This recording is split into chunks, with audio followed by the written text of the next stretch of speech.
CLIPMODE. Open world survival games are beloved for giving players the freedom to do anything they want. That's kind of why I hate playing them, because I treat it like the freedom I have in everyday life. I wake up and say, okay, but what do I do now? What do I do first? Where do I go? Can I get a map, a nudge, a beacon, or something? So it's very weird that Subnautica, an open world survival game whose atmosphere and environment alone keeps me from progressing, is one of my favorite games ever. But I finally figured out why, and it's a journey I didn't expect to be so personal. For those who never played the game before, I'm about to fill you in, and by the way, Spoiler. it's approaching the 23rd century, and you're zipping around space at will on a ship called the Aurora on its maiden voyage, and for the record, nothing has ever happened to a ship on its maiden voyage. So no surprise, you're mysteriously shot down. You crash land onto this alien planet with the catchy name of 4546b. It's Latin or something.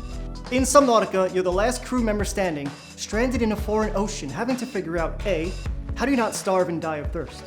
B, which creatures are friends and which are jerks? C, why don't you just take a summer job at Space Carvel? So after eating the cute off the face of every peeper in the ocean, you're pushed to forge new gear that'll help you explore the depths. Simple, straight shooting, survivor game, right? Except the more time you spend picking up rocks and junk, the more you get this sinking feeling that there's a bit more to it than that. There are questions that need answers. What are these giant cubic alien structures? What are these cryptic alien voice logs? Why did that gun shoot down my only friend? Where do I do pee? Is a swimsuit, capable of absorbing it directly from my body? The developers over at Unknown Worlds haven't really gotten back to me on that one yet, but their game director, Charlie Cleveland, has said that this game is all about using creativity to solve problems. You got a bunch of space junk? Turn it into sea gold. Knife too cold? Flame knife. It took me a while to realize that crafting is not all he meant, because problems is a big net to cast. It's a large fish to fry. It's a deep depth to play. All right, we get it. Ocean analogy. Surviving Subnautica doesn't mean building a base big enough to keep these nightmarish monsters at bay. It means submerging downward and being face to face with the terrifying, murky unknown with hope for hey, maybe we'll find a John Mayer concert down there or something. Oh wait, what's that? Oh, just a giant translucent ghost demon?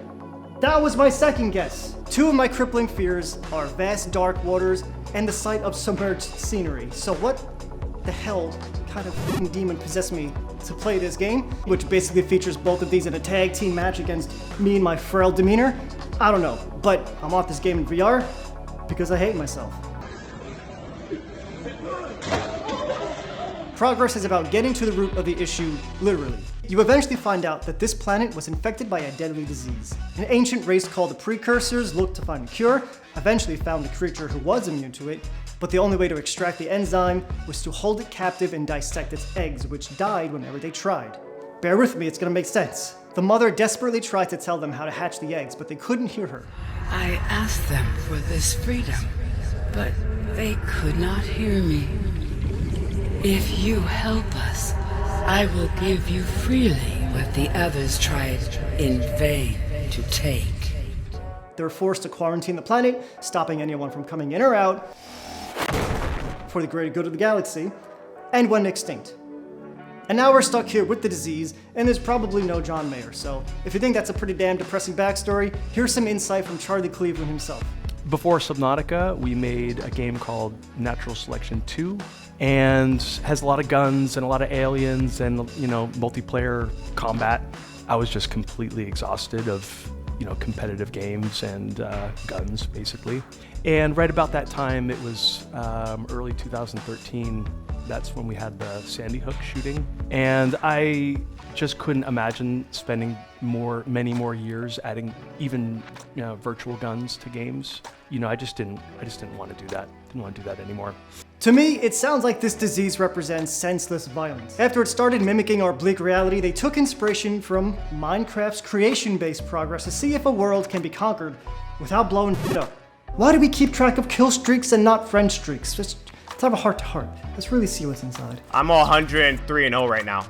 Oh my god. In fact, here in Subnautica, forcing your will makes things worse. The way to win is not to fight, but to listen.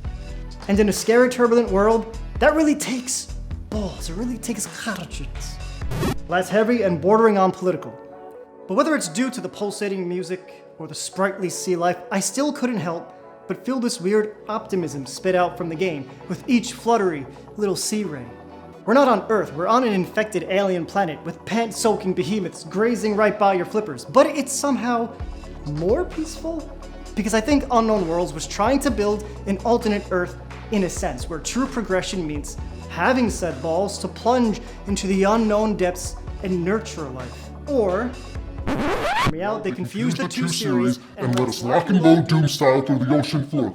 Blast that culture.